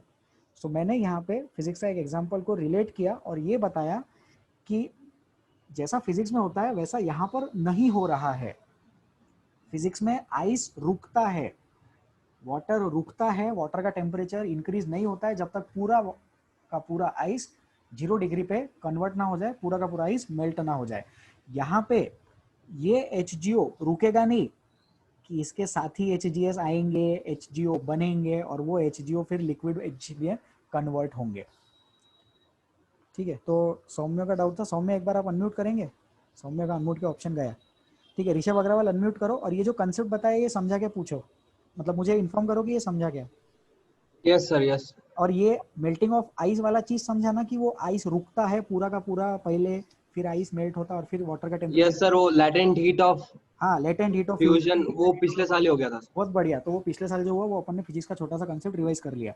तो ये रिएक्शन सीक्वेंशियली चलता है. ओके, सौम्य का डाउट क्लियर हो गया, बहुत बढ़िया. अब ऋषभ आप डाउट पूछिए. सर ये जो आपने ग्रीन कलर में एग्जांपल दिया है उसमें कितना कॉपर फॉर्म होगा, कितने ग्राम? हाँ, वो चीज़ ना यार मोल कंसेप्ट का है, तो एक काम कर लो, इसको आप लिख लो, अपन ये नेक्स्ट टर्न पे सॉल्व कर लेंगे कि कितना कॉपर फॉर्म होगा. उसके लिए ना मोल्स निकालने पड़ेंगे, मैं हेल्प कर देता हूँ आपकी. आपको पता करना है ना, तो जैसे मोल्स ऑफ Cu2S निकाल लो. तो मोल्स ऑफ Cu2S निकालने के लिए 100 को उसके मॉलिक्यूलर मास से डिवाइड करना पड़ेगा. तो कॉपर का मॉलिक्यूलर मास होता है, एटॉमिक मास होता है 63.5, सल्फर का होता है 32. सो 63.5 इंटू 2 + 32, ये हो गए Cu2S के मोल्स. और फिर वो Cu2S के मोल्स से अपन Cu2O के मोल्स निकाल सकते कितना प्रोड्यूस होगा. ठीक है, फिर उससे पता कर सकते कि कितना ग्राम बचेगा. तो एक्चुअली यहाँ पे कंसेप्ट है कि इसके 2 मोल Cu2S के 2 मोल Cu2O के 2 मोल बनाते. मास सेम नहीं है लेकिन यहाँ पे मोल्स सेम है, तो मोल्स सेम बनाते. उस हिंट से आप x की वैल्यू फाइंड आउट कर सकते हैं. ऋषभ आप ट्राई करेंगे ये चीज को? Yes sir. आपको समझ में आया ट्राई क्या करने बोला है मैंने? यस सर, पहले उसका मोल्स निकालना, हाँ, फिर वो सेम मोल्स आएगा CO2 का, CuO2 का. Cu2O का फॉर्म्ड वाला मोल्स सेम रहेगा, बराबर. यस सर, और फिर उससे वो निकालना 6 उससे मोल्स ऑफ, मतलब वो कंपैरेटिवली 3 टाइम्स आएगा ना क्यों 3 टाइम्स मोल्स क्यों में. आएगा? सर ये 2 मोल्स ऑफ Cu2S यूज हुआ है और 6 मोल्स ऑफ Cu मिला है ना आखिरी में. हाँ, करेक्ट. तो आपको अगर आखिरी का निकालना है तो 2 मोल सल्फाइड के 6 मोल प्रोडक्ट देता है, तो 1 मोल सल्फाइड का 3 मोल प्रोडक्ट देगा. तो जितने मोल से आपने शुरुआत की उसके 3 टाइम्स मोल्स कॉपर मिलेगा, और फिर वो 3 टाइम्स मोल के नंबर ऑफ मोल्स से आप मास निकाल सकते हैं. यस ओके, हाँ ठीक है, good. Thank you. Okay, Shreyas please ask.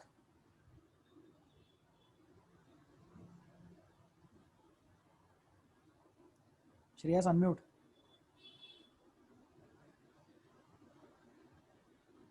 Shreyas are we connected? Aamir Ahmed please unmute.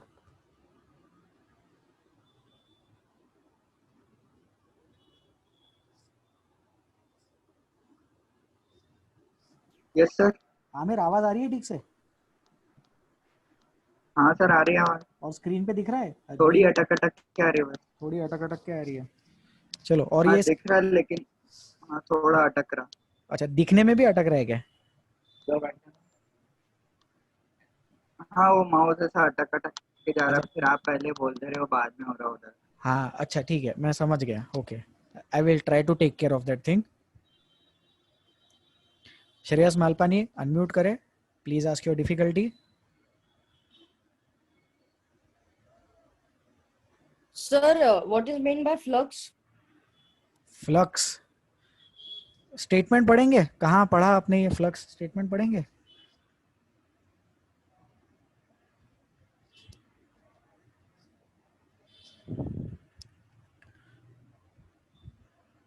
Shreyas unmute and please tell me ये स्टेटमेंट कहाँ रीड किया आपने? Yes sir, वो सेफेंस की बुक में किया था, अभी देख रहा 2 मिनट।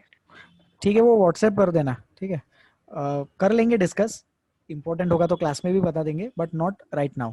फ्लक्स मतलब रिएक्शन होता है, जैसे एक स्टेटमेंट होता है कि रिफ्लक्स, तो जैसे बोलते हैं substance A and substance B are reflux in the container. A और बी सब्सटेंस को कंटेनर में रिफ्लक्स किया, मतलब उसको रिएक्शन करवाई, ठीक है? तो वो रिफ्लक्स का मतलब होता है। फिजिक्स में भी एक फ्लक्स आता है, तो एग्जैक्ट स्टेटमेंट श्रेयस बाद में बताएंगे और अपन डिस्कस करेंगे। और किसी को डाउट है क्या? श्रेयस बाद में ढूंढ लेना, अभी मत पूछो। Okay, shall we move ahead? I think Anish को डाउट था, हाथ ऊपर हो रहा था फिर नीचे हो गया था। एक बार अनीश से बात कर लेते, वॉइस चेक भी हो जाएगा। अनीश सोनवाने। वो मैं पूछ रहा था कि सर हमको 1.59 इनटू एवोगाड्रो नंबर मिलेगा मॉलिक्यूल, सर फिर उसका ये कैसे निकालना, मास कैसे निकालना? ये 1.59 क्या है? सर मतलब 159 तो उसका मॉलिक्यूलर मतलब एक मोल का मास रहता है सर, हाँ, ये एच। तो अच्छा, Cu2s का मास बताया गया आपने, मॉलिक्यूलर मास। हाँ सर। हाँ ठीक है, तो देख लो अब, क्योंकि सॉल्व कर ही लिया है तो देख लो इधर।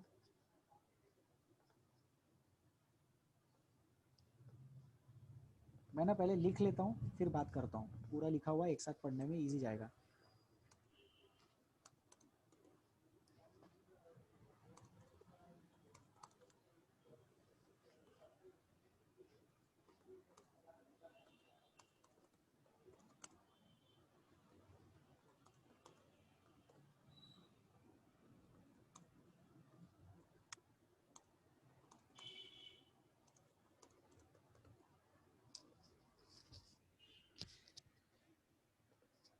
हाँ अनीश, ऑरेंज कलर में जो लिखा है आप पढ़ के बताओ।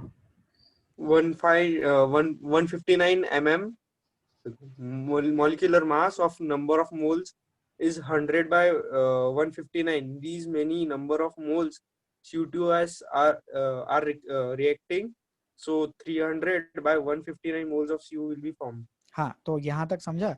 मैं बता रहा हूँ, अनीश म्यूट कर लो, थैंक यू। 159 जो है वो मोलिकुलर मास है, किसका मोलिकुलर मास है? Cu2s का। अब उसके मोल्स कितने हो जाएंगे? उसके मोल्स हो जाएंगे 100 by 159। अब these many number of moles of Cu2s are reacting, 100 by 159 moles react कर रहे हैं। तो अभी अपन ने देखा 2 मोल्स 6 मोल प्रोडक्ट बनाते, तो इतने सारे मोल्स उसके 3 टाइम्स प्रोडक्ट बनाएंगे।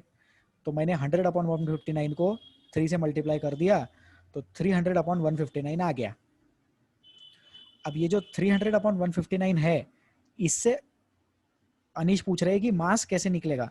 तो नंबर ऑफ मोल्स को अगर मैं 63.5 से मल्टीप्लाई कर दूं तो मास ऑफ कॉपर प्रोड्यूस्ड आ जाएगा। तो 100 ग्राम Cu2s से कितना मास कॉपर मिलेगा? तो उसका आंसर हो जाएगा 300 अपॉन 159 मल्टीप्लाइड बाय 63.5। अनीश हाथ उठाओ एक बार, अनम्यूट करो। Yes sir. जम रहा है ना? हाँ सर। हाँ ओके गुड।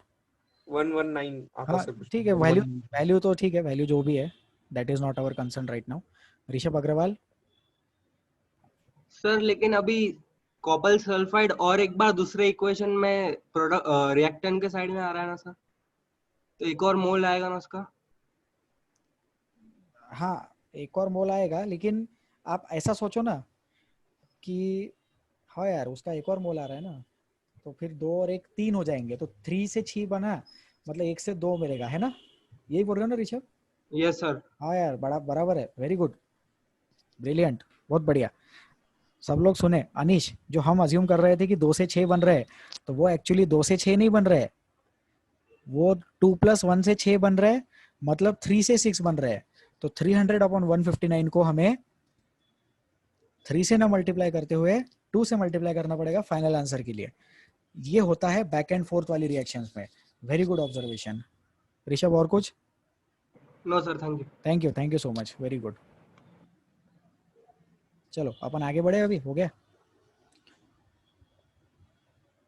इसको भी ले लेते स्क्रीनशॉट, क्लियर। हाँ, अब लास्ट स्टेप होता है रिफाइनिंग ऑफ मेटल्स। तो this is refining of metals, मतलब अपन मेटल को रिफाइन कर रहे हैं। रिफाइनिंग ऑफ मेटल्स का एनसीईआरटी में और स्टेट बोर्ड में कोई भी बुक में मेथड नहीं है, तो सिर्फ उसके नाम है। Electrolysis is one of the refining of metals and zone refining is one of the refining metals. इसके अलावा और मेथड्स भी होते हैं, but we do not have that in our syllabus, so that will not be covered. For more details you can refer to class 12th metallurgy topic. Okay, ये जिन्होंने हाथ उठाया प्लीज अनम्यूट करेंगे। Sir please explain in detail. आप doubt पूछिए ना, क्या नहीं समझ में आया। Sir please explain in detail, we are not able to understand. उनका अनम्यूट का ऑप्शन भी नहीं दिख रहा है, मैं उनसे बात भी नहीं कर पा रहा हूँ। Saurabh Kumar please ask. Sir वो मोल का नहीं समझा। हाँ, मोल का नहीं समझा, वो तो चला गया। ठीक है, तो देख लो, बता देते हैं, अच्छी चीज़ है, काम आएगा। 100 gram of Cu2s is taken initially. तो नंबर ऑफ मोल्स का फॉर्मूला होता है, वेट, ठीक है, नंबर ऑफ मोल्स का फॉर्मूला होता है वेट अपॉन GMM, और 100 ग्राम्स और इनिशियली अपन ने Cu2s लिया है, बराबर। तो इतने मोल्स ऑफ Cu2s से अपन शुरुआत कर रहे हैं, ठीक है। फिर इसके बाद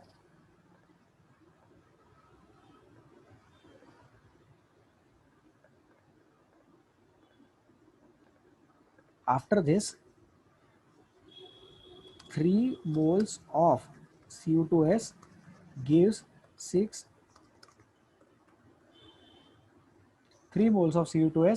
6 moles of Cu। कॉपर के 6 मोल्स मिलते हैं अगर हम 3 मोल्स Cu2s रिएक्ट करवाते हैं। तो ये 3 कहाँ से आया? ये 3 आया 2 + 1 से। 2 + 1 मतलब 2 in the first reaction,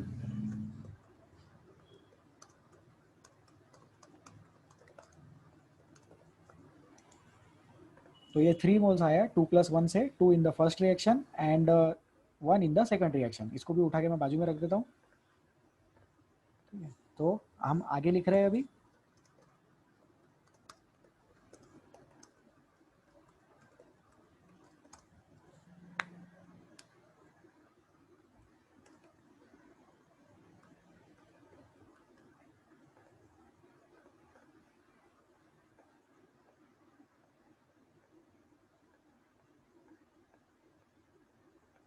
so the number of moles of product formed will be 100/159 multiplied by 2। 3 moles अगर 6 मोल देते हैं तो 1 मोल 2 मोल्स देगा। मतलब रेशो क्या चल रहा है? रेशो चल रहा है अपने पास में यहाँ पे 1:2 का। तो हमारे पास LHS में Cu2s के कितने मोल्स थे? 100/159। तो RHS में कॉपर के कितने आएंगे? 100/159 × 2।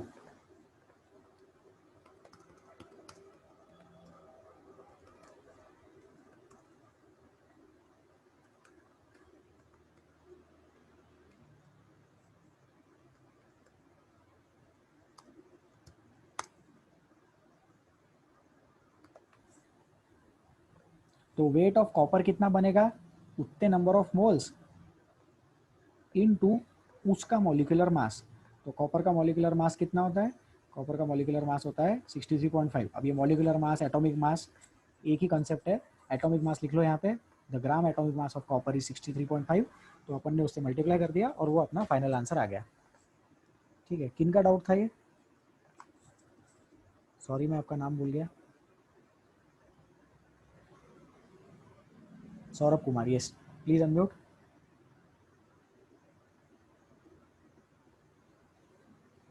Yes sir, okay sir, thank you Saurabh, हाथ नीचे कर लो, ठीक है। तो अब अपन आगे देखते हैं। तो रिफाइनिंग ऑफ मेटल्स में ये 2 मेथड्स होती है, इसके अलावा भी दूसरे मेथड्स होते हैं बट वो हमारे सिलेबस में नहीं है, so we will be skipping that. तो सिलेबस में क्या है हमारे, concentration of metals and extraction of metals. उसमें भी एक्सट्रैक्शन ऑफ मेटल्स में सबसे ज़्यादा इंपॉर्टेंट हम लोगों को पढ़ाया गया है एल्यूमिनियम का एक्सट्रैक्शन। उस पर एग्जाम में क्वेश्चन आ सकते हैं, अपने मेजर टेस्ट में भी उसमें मैं क्वेश्चन डालूंगा, तो वो चीज़ अच्छे से समझ के रखें, that will help all of us. Okay, ठीक है, तो हम आगे बढ़े फिर। तो रिफाइनिंग ऑफ मेटल्स हो गए, यहीं पे हमारा मेटलर्जी पार्ट खत्म होता है। And now we will start with corrosion of metals. तो करोजन ऑफ मेटल्स में सबसे पहले एक छोटा सा एग्जांपल है, अरे यार छोटा सा ये एग्जांपल है, आयरन और आयरन के नेल्स है, उस पर रस्टिंग कैसे होता है। ठीक है, तो रस्ट मतलब करोजन है, रस्ट मतलब करोड़ हो चुका है, रस्ट मतलब करोड़ हो गई वो चीज़। ठीक है, रस्ट मतलब ऑक्साइड फॉर्मेशन। तो कोई भी चीज़ ऑक्सीजन से रिएक्ट कर जाए, उसका ऑक्साइड बन जाए, तो उसको अपन रस्ट बोलते हैं। आयरन के केस में उसको रस्ट बोलेंगे, बाकी के केसेस में उसको करोडेड ऐसा अपन नाम देते हैं। कई बार करोजन हेल्पफुल भी होता है, लेकिन बहुत ज़्यादा बार करोजन नॉन हेल्पफुल भी है। हार्मफुल तो नहीं बोल सकते, मेटल के लिए हार्मफुल बोलेंगे अपन उसको, उससे मेटल खराब हो जाता है। फॉर एग्जाम्पल आयरन, आयरन के केस में क्या होता है, आयरन अगर करोड़ हो जाए तो वो आयरन को अपन रीगेन नहीं कर सकते। वो एक बार ख़राब हो गया तो रस्टेड आयरन ख़राब हो गया, एकदम काम में से चला गया, उस चीज़ को री इस्टेब्लिश उस फॉर्मेट में करना डिफ़िकल्ट होता है, तो दैट इज़ नॉट पॉसिबल। तो ये 3 टेस्ट ट्यूब्स है, ये टेस्ट ट्यूब्स हमें बता रही है कि condition required for rusting of iron, condition required for rusting of iron, तो उसमें वाटर भी चाहिए एंड ऑक्सीजन भी चाहिए। ठीक है, तो ये जो फर्स्ट टेस्ट ट्यूब है, उस फर्स्ट टेस्ट ट्यूब में वाटर भी है और एयर भी प्रेजेंट है। थर्ड वाली टेस्ट ट्यूब में वाटर नहीं है और ड्राई एयर है, तो जितना भी वाटर वेपर भी होगा इसमें, वो एनहाइड्रस कैल्शियम क्लोराइड ने सक इन कर लिया, सोक कर लिया उसको, and therefore this is called as the drying agent. This is the drying agent, anhydrous calcium chloride उसने सक इन कर लिया, और फिर वो ड्राई एयर होने की वजह से ये आयरन के नेल्स रस्ट नहीं हुए। यहाँ पे वाटर के कांटेक्ट में है आयरन रॉड बोलो, आयरन नेल बोलो, लेकिन लेयर ऑफ ऑयल है यहाँ पे, तो layer of oil prevents air dissolving in the water. तो एयर का जो ऑक्सीजन डिसॉल्व होता था पानी में, वो नहीं हो रहा है, तो उसकी वजह से वाटर के कांटेक्ट में भी जो आयरन नेल्स है वो रस्ट नहीं हुआ, क्योंकि उसको ऑक्सीजन नहीं मिला। और यहाँ पे रस्टेड आयरन नेल्स है क्योंकि वाटर और एयर दोनों का कांटेक्ट है। यहाँ पे इंपॉर्टेंट इंटरेस्टिंग चीज़ है, बॉइल्ड डिस्टिल्ड वाटर। जैसे आप अभी जैसे मैंने बोला ना कि लेयर ऑफ ऑयल है, तो किसी के मन में डाउट आया होगा, सर पहले भी तो एयर में ऑक्सीजन डिसॉल्व होगा पहले का, उसका क्या हुआ? तो वो बॉइल्ड डिस्टिल्ड वाटर है, बॉइलिंग से डिसॉल्व एयर भी रिमूव हो गई। अब 100% एयर तो रिमूव नहीं कर सकते, थोड़ा सा रस्टिंग इसमें होगा, जैसे थोड़ा सा रस्टिंग इसमें भी होगा, क्योंकि 100% ड्राई नहीं होने वाली एयर, लेकिन इसमें रस्टिंग अच्छे से होगा, दिखाई देगा। This experiment proves that the condition required for rusting of iron is both water and oxygen। Water और ऑक्सीजन दोनों चीजें साथ में होनी चाहिए, तभी रस्टिंग होगा। ओके, नहीं तो रस्टिंग नहीं होगा। ठीक है, तो फिर अपन आगे बढ़े, डाउट्स पूछ लो इसमें, करोजन ऑफ आयरन इस स्लाइड में डाउट पूछ लो। पराग प्लीज आस्क। सर वाटर में ऑक्सीजन रहता तो फिर वो क्यों नहीं काम करता? कर रहा है ना, लेकिन वो बॉइल्ड वाटर है, तो बॉइल्ड वाटर में जो डिसॉल्व वाला ऑक्सीजन था, डिसॉल्व वाली एयर थी, वो भी चली गई, इसलिए बॉइल्ड डिस्टिल्ड वाटर है, एकदम प्योर वाटर है जिसमें ऑक्सीजन भी डिसॉल्व नहीं है। सर वाटर का फॉर्मूला H2O होता है ना, तो भैया हाँ ठीक वैसे है, कंसीडर किया तो समझ गया आपका डाउट में। सर वो जो वाटर में जो ऑक्सीजन है वो रिएक्टेड फॉर्म में है ना। अब जैसे देखो, सोडियम और क्लोरीन जो रहता है वो बॉडी के लिए हार्मफुल रहता है। स्विमिंग पूल के पानी में क्लोरीन डालते, कुछ लोगों को उससे रैशेस होते। लेकिन नमक में भी क्लोरीन रहता, तो उससे तो रैशेस नहीं होते। क्यों? क्योंकि कंपाउंड फॉर्मेशन में substances lose their individual properties. Parag, आपको पता होगा कि ऑक्सीजन सपोर्ट्स अर्निंग, लेकिन वाटर में भी तो ऑक्सीजन है, तो वाटर तो बर्निंग सपोर्ट नहीं करता, बराबर। Compound formation sir. में substances lose their original properties, ये चीज भी हमने रिवाइज कर लिया। ओके पराग, Yes, sir. ठीक है। मुझे लगा कि पराग बोल रहे हैं जो ऑक्सीजन डिसॉल्व है उसके बारे में, तो वो डिसॉल्व ऑक्सीजन हटाने के लिए बॉइलिंग कर दी, और जो ऑक्सीजन वाटर के मॉलिक्यूल्स में है वो तो ऑलरेडी वाटर के मॉलिक्यूल में आ गया, तो उसने खुद की इंडिविजुअल प्रॉपर्टीज छोड़ दिया। ठीक है, सिद्धांत पास्तापुरे प्लीज आस्क। सर वो थर्ड टेस्ट ट्यूब में क्या हो रहा है वो बता नहीं। थर्ड टेस्ट ट्यूब में वाटर तो नहीं है, जो एयर है, एयर में वाटर वेपर रह सकते थे, तो वो वाटर वेपर भी न रहे, इसलिए हमने कैल्शियम क्लोराइड यूज किया। एनहाइड्रस कैल्शियम क्लोराइड का मतलब है वो चीज वाटर को सक करेगा। एनहाइड्रस मतलब उसमें बिल्कुल भी वाटर नहीं है, तो वो ड्राइंग एजेंट जैसा यूज करे, और ड्राइंग एजेंट यूज करने के बाद एयर का वाटर वेपर भी खत्म हो गया, तो उसको बोलते हैं ड्राई एयर। ठीक है, जैसे ह्यूमिड एयर रहती ना मुंबई में, सी रीजन्स में, कोस्टल रीजन्स में ह्यूमिड एयर की ह्यूमिडिटी ज़्यादा रहती क्योंकि उसमें वाटर वेपर ज़्यादा रहता।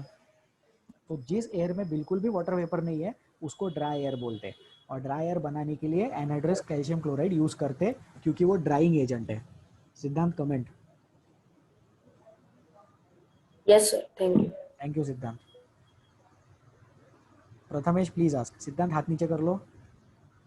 सर लिक्विड ऑक्सीजन जो रहेगा उसमें भी रिएक्ट नहीं करेगा सर, सिर्फ लिक्विड ऑक्सीजन रहा तो? सर लिक्विड ऑक्सीजन चाहिए और साथ में वाटर चाहिए, अगर वाटर और लिक्विड ऑक्सीजन दोनों रहा तो रिएक्ट कर जाएगा। और लिक्विड सर और ऑक्सीजन कोई प्रोपोर्शन है क्या? नहीं, ऐसा प्रोपोर्शन नहीं, प्रोपोर्शन नहीं है। कैसा रहता है कि जितना रिक्वायरमेंट है रिएक्ट करवाने के लिए उतना क्वांटिटी अगर रहा, तो उससे ज्यादा का जो क्वांटिटी रहेगा वो अनरिएक्टेड रह जाएगा ना, है ना। जैसे केमिकल रिएक्शन के बारे में सोचो, आप लोगों ने पढ़ा होगा कि वाटर फॉर्मेशन में, तो वाटर का एग्जांपल नहीं लेते अपन HCl लेते, तो HCl का मॉलिक्यूलर मास 36.5 है। सो इसमें आप लोगों ने पढ़ा होगा कि हाइड्रोजन इज टू क्लोरीन 35.5 में ही रिएक्ट करते। अब अगर मैं 1 ग्राम हाइड्रोजन लाऊं और 36 ग्राम क्लोरीन लाऊं, तो क्या 1 ग्राम हाइड्रोजन ये थोड़ी बोलेगा तुमने 35.5 नहीं लाया तो मैं रिएक्ट नहीं करता। 36 में से 30.5 रिएक्ट कर जाएगा और 0.5 ग्राम क्लोरीन बच जाएगा। प्रथम ये पॉइंट समझा आपको? यस। तो वैसा अगर कोई चीज ज्यादा भी रह गई तो भी ज्यादा रह गई तो चलता। रेशो में रिएक्ट करते हैं लेकिन रेशो में लेना जरूरी नहीं है। ओके। हाँ, अच्छी चीज है। इस करोजन वाले टॉपिक से हम लोगों का 8th और 9th का भी थोड़ा थोड़ा कंटेंट रिवाइज हो रहा है, जिसमें हम लोगों ने कंपाउंड की प्रॉपर्टीज देखी थी। किसी ने डाउट पूछा था कंपाउंड की प्रॉपर्टी के रिस्पेक्ट में, आई गेस पराग ने पूछा था। अभी जिन्होंने डाउट पूछा उनका भी डाउट इससे रिलेट करता है कि सब्सटेंसेस जो रिएक्ट करते हैं वो रेशो में रिएक्ट करते हैं, लेकिन रेशो में लेना जरूरी नहीं है रिएक्शन करवाने के लिए। वाटर में हाइड्रोजन इज टू ऑक्सीजन 1:8 है, लेकिन अगर मैं hydrogen 2 grams and oxygen 8 grams ले लूं तो 2 ग्राम्स हाइड्रोजन में से 1 ग्राम रिएक्ट कर जाएगा एंड 1 ग्राम बच जाएगा। ठीक है, so that is a good thing. Rizwan doubt पूछेंगे। रिजवान शायद क्लास में पहली बार डाउट पूछ रहे हैं, आपकी आवाज आज तक नहीं सुनी मैंने।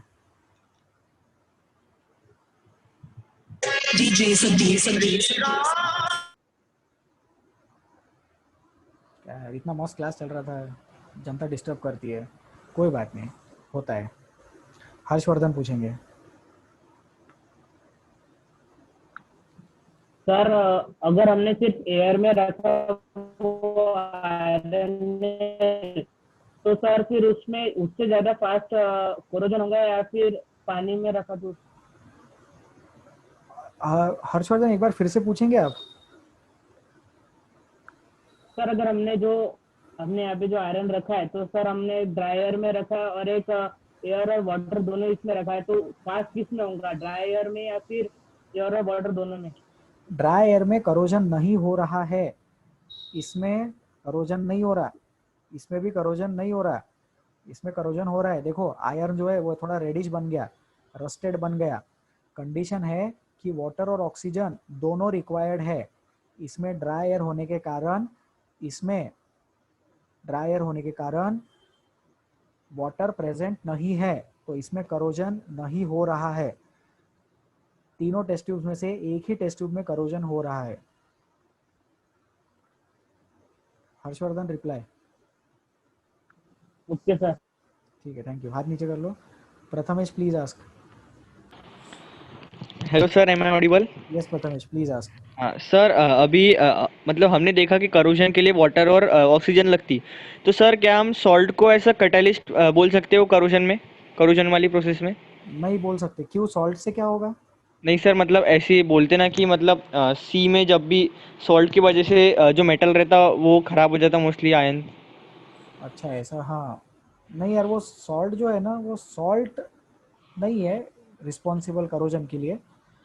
तो सॉल्ट्स को करोजन के लिए ट्रीट नहीं करेंगे। जो वो सी वाटर वाली चीज़ आप बोल रहे हैं वो करोजन से रिलेटेड नहीं है। मतलब मेटल खराब होता है सॉल्ट की वजह से, but that is not related to this corrosion. ठीक है प्रथमेश? हाँ यस सर।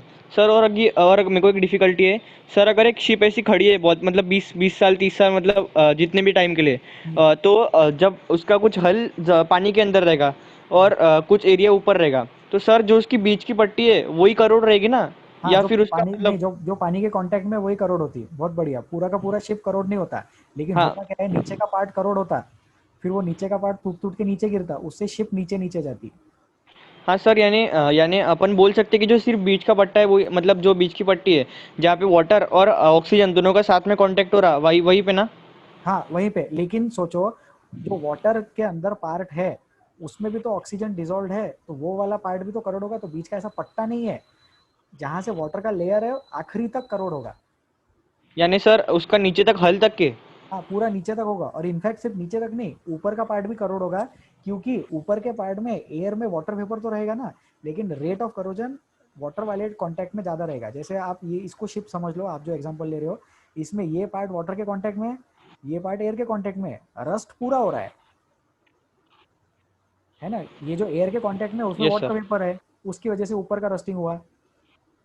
और जो नीचे के कॉन्टैक्ट में है यस उसमें लिक्विड वाटर में ऑक्सीजन डिजोल्व है, तो एयर के कांटेक्ट में वाटर वेपर की वजह से दोनों मिल गया, और वाटर के कांटेक्ट में डिजोल्व ऑक्सीजन की वजह से दोनों मिल गया, तो रस्टिंग पूरे इसका होगा बराबर। Yes sir. अब लेकिन उसमें नीचे वाले पार्ट में ज्यादा रस्ट होगा, क्योंकि वो वाटर के डायरेक्ट कांटेक्ट में है। Yes sir. ठीक है, yes. Okay good, thank you. तो इसमें और एक कंसेप्ट ऐसा है यहाँ पे, इंटरेस्टिंग चीज़ ये है कि आप लोगों ने सुना होगा कि बारिश में करोजन हो जाता है ना। बारिश में विंडो पेन्स रहती है, तो विंडो पे आयरन रॉड रहते हैं, तो वो करोजन में खराब हो जाते हैं।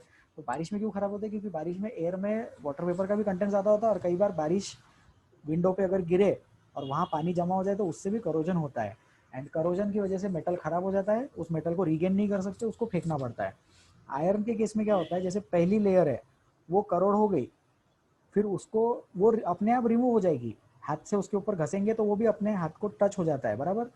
तो that thing is corrosion, and corrosion की वजह से सब्सटेंस खराब हो गया।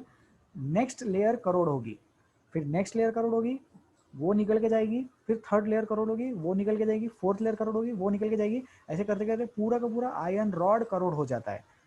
एल्यूमिनियम के केस में कुछ उल्टा होता है। एल्यूमिनियम के केस में अगर पहली लेयर करोड़ हो जाए तो वो वाली लेयर करोड़ होने के बाद जो अंदर का एल्यूमिनियम है उसको बाहर की लेयर प्रोटेक्ट करती है। मतलब आयरन ऑक्साइड की लेयर टूट के निकल के चली गई, आयरन ऑक्साइड की लेयर टूट के निकल के चली गई, एल्यूमिनियम ऑक्साइड की लेयर वहीं पर है और अंदर के एल्यूमिनियम को करोड़ होने से प्रोटेक्ट कर रही है। अंदर की लेयर अंदर की layer is protected by outside वाली लेयर। ओके ठीक है, तो अभी सफिशिएंट है, अपन अभी आगे बढ़ते हैं। करोजन ऑफ आयरन ये हो गया, नेक्स्ट स्लाइड पे जाएंगे। इसमें जो डाउट्स पेंडिंग है जनता व्हाट्सएप करके पूछ सकती है। ठीक है, करोजन कॉजेज एंड एग्जांपल्स। तो iron reacts with moisture and a deposit of reddish substance Fe2O3.H2O is formed on it. This substance is called as rust. तो उसको रस्ट बोलते हैं, है ना। Carbon dioxide in moist air reacts with surface of copper vessel. Copper loses its luster due to formation of greenish layer of copper carbonate CuCO3 on its surface. This is called patination of copper. सिल्फर sulphide भी blackish colour का हो जाता है, इसमें लिखा भी होगा कि ये ब्लैकिश कलर है। And by oxidation of aluminium a thin layer of aluminium is formed on it. ये फोर्थ पॉइंट मैंने एक्सप्लेन कर दिया एल्यूमिनियम ऑक्साइड की लेयर एल्यूमिनियम के ऊपर रहती है, जैसे कॉपर ऑक्साइड की लेयर नहीं रहती है, आयरन ऑक्साइड की लेयर अपने आप निकल के जा सकती है। सो यहाँ पर एल्यूमिनियम के केस में बिकॉज ऑफ ऑक्सीडेशन एल्यूमिनियम की लेयर Al2O3 वहाँ पे चिपकी हुई रहेगी, अंदर के एल्यूमिनियम को प्रोटेक्ट करेगी। ठीक है, ये स्टैचू ऑफ लिबर्टी है, कॉपर का स्टैचू था। जब ये गिफ्ट किया गया था, फ्रांस ने यूएस को गिफ्ट किया, यूनाइटेड स्टेट्स को statue of liberty government of France ने गिफ्ट किया था। जब गिफ्ट किया था तब ये कॉपर का था, तो कॉपरिश कलर का था, अब ये ग्रीन कलर का हो चुका है because of corrosion. Okay, black and silver vessel, silver sulphide develop हो गया इस पे, एंड दिस रस्टेड शैकल्स, ये एग्जाम्पल है। ओके, तो इसमें कुछ और स्लाइड्स है मेरे पास में। हाँ, अब various methods are use to protect metals from corrosion. Corrosion से प्रोटेक्ट करने के लिए बहुत सारे मेथड्स हम यूज करते हैं। Special attention is paid in almost all the methods so that iron does not rust. We can lower the rate of process of rusting of iron. Corrosion of metals can be stopped by keeping metals isolated by direct contact with air. तो colour वगैरह करते हैं, painting करते हैं, layer of paint, oil, grease और varnish is applied on the surface. Aluminium के case में सोचो क्या करते हैं, एल्यूमिनियम के केस में एल्यूमिनियम का करोजन करवा देते हैं और Al2O3 की लेयर उस पर चिपक जाती है। तो एल्यूमिनियम में करोजन से बचाने के लिए करोजन करवा दिया और अंदर की लेयर प्रोटेक्ट हो गई। आयरन के केस में ऐसा नहीं होता है, आयरन के केस में एयर से कांटेक्ट ब्रेक करना होता है। तो इसलिए विंडो पेन्स के ऊपर जो वुडन विंडो बार्स वगैरह होते हैं उसको अपन बार बार पेंट करते रहते हैं। ठीक है, to protect it from corrosion. Paint की वजह से एयर से कांटेक्ट ब्रेक हो जाता है। ठीक है,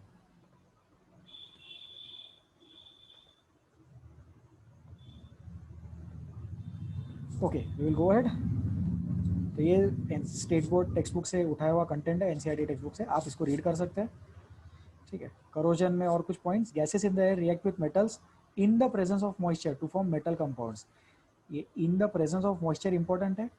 और गैसेस इन एयर कैसे रहेंगे, अब जैसे सल्फर है तो SO2 रिएक्ट करेगा सिल्वर के साथ, ऑक्सीजन रिएक्ट करेगा आयरन के साथ, CO2 रिएक्ट करेगा कॉपर के साथ। तो डिफरेंट डिफरेंट गैसेस करोजन करवाते हैं, लेकिन प्रेजेंस ऑफ मॉइस्चर जरूरी है।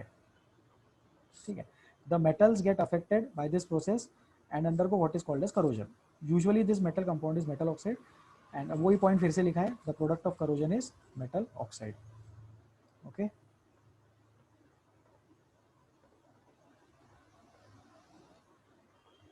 ठीक है, सो जनता होल्ड करे 2 मिनट। एंटी सोशल एलिमेंट्स घूम रहे हैं क्लास में।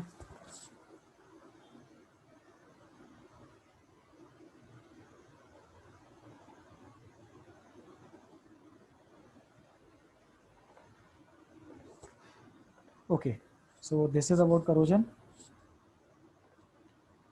Next, a reddish green colored deposit. A reddish colored deposit is formed by an ion by reaction with oxygen. इसको रस्ट बोलते हैं, ये चीज़ मैंने ऑलरेडी एक्सप्लेन कर दिया। ग्रीनिश कलर डिपॉजिट CO2 से रिएक्ट करने पे बनता है, कॉपर के साथ CO2 रिएक्ट करता है, Cu CO3 copper carbonate, CuCO3 copper carbonate is formed. Okay, and blackish colour deposit on silver, तो वो ब्लैकिश कलर डिपॉजिट जो है वो क्या है, that is Ag2S। Okay, and ये रेडिश कलर डिपॉजिट Fe2O3 है, Fe2O3।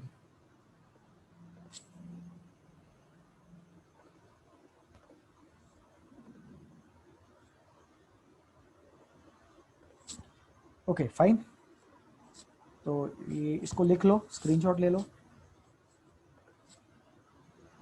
इसको लिख के रख सकते हैं, अच्छी चीज़ है, पॉइंट्स काम में आएंगे।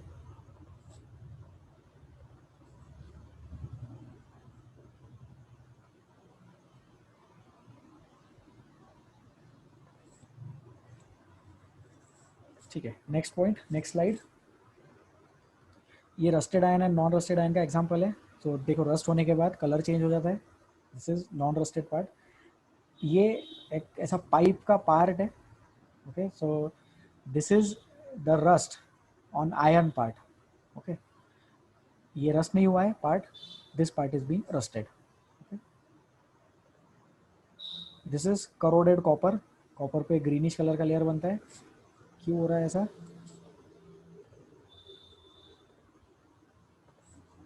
ऐसा इसलिए हो रहा है because CO3 is formed, and that CO3 is formed because CO2 from the air reacts with copper. Air के CO2 के साथ कॉपर मेटल रिएक्ट करता है। CO is reacting with CO2. Okay, so ऐसी एग्जांपल के लिए है, ये स्टैचू ऑफ लिबर्टी 1886 में कॉपर का दिया था, तब ये कलर का था। एंड अभी this is like a recent picture.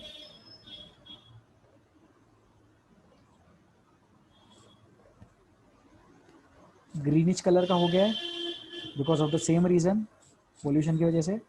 Copper is reddish colour, CuCO3 is slightly bluish greenish colour.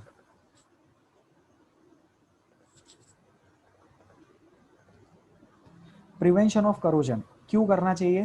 Because corrosion metals का होता है एंड मेटल्स बहुत महंगे होते हैं। इतना बड़ा मेटलर्जी प्रोसेस हमने स्टडी किया, एक्सट्रैक्शन किया जाता है मेटल्स का, and because of that extraction process metal costly है, एंड कॉस्टली चीज़ को संभाल के रखते हैं। सो मेटल्स का करोजन प्रिवेंट करना है। हाउ, कैसे करना है मेटल्स का करोजन प्रिवेंट? एयर से कॉन्टैक्ट ब्रेक करवा के।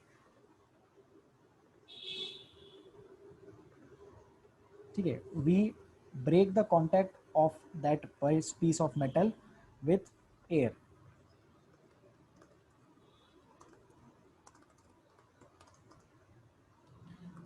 ऑक्सीजन विथ द मेटल, या ऑक्सीजन सोच लो या फिर मॉइस्चर सोच लो।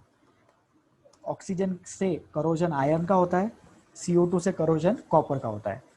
ठीक है, तो दिस इज द प्रोसेस जिससे हम करोजन रेजिस्ट कर सकते हैं, प्रोसेस स्लो डाउन कर सकते हैं करोजन का। Okay, so to prevent corrosion of metals, layers of oil and grease varnish, ये पॉइंट ऑलरेडी बता दिया है।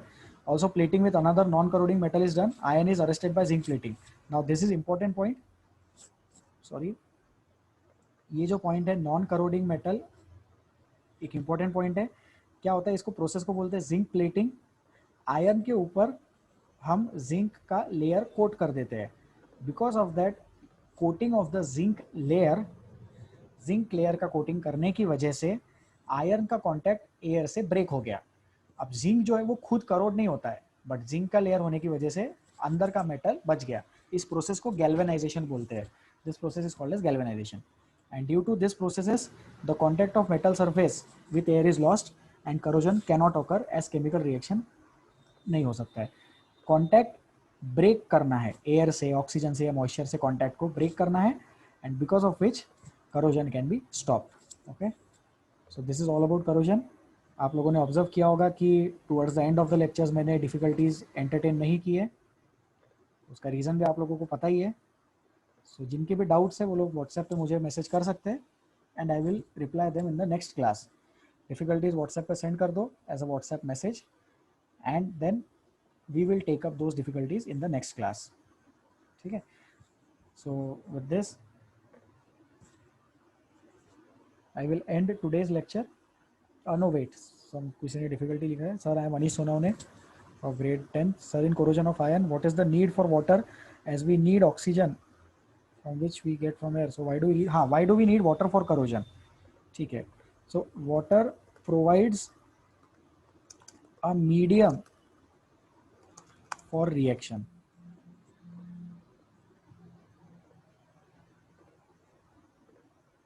ठीक है, वाटर क्या करता है, मीडियम फॉर रिएक्शन प्रोवाइड करता है। एक इंटरेस्टिंग डाउट पूछा है अनीश ने, सब लोग ध्यान दें यहाँ पर। एयर में ऑक्सीजन है और आयरन का रॉड है। अब वो जो आयरन का रॉड ऑक्सीजन के कांटेक्ट में है, बट रिएक्शन कंडीशन नहीं है। सोचो, हाइड्रोजन और ऑक्सीजन साथ में रख देंगे तो वाटर बनेगा क्या? नहीं। सोडियम और क्लोरीन एक साथ रख देंगे तो सोडियम क्लोराइड बनेगा क्या? नहीं। रिएक्शन करवानी पड़ती है।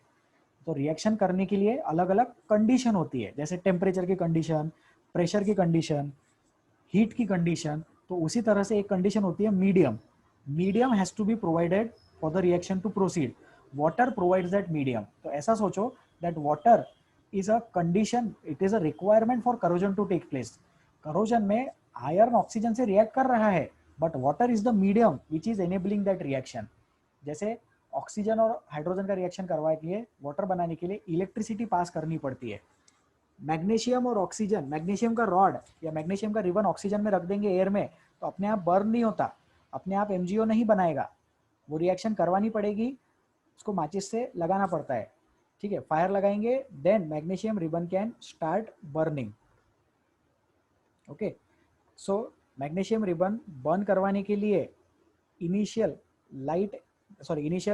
मैच स्टिक लगा के देना पड़ता है.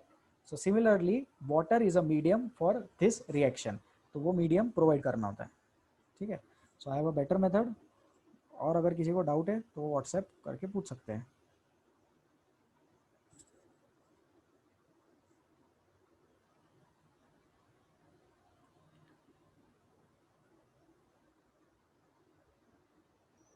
ठीक है, किसी और ने लिखा था, sir will you please explain electron dot structure in this class.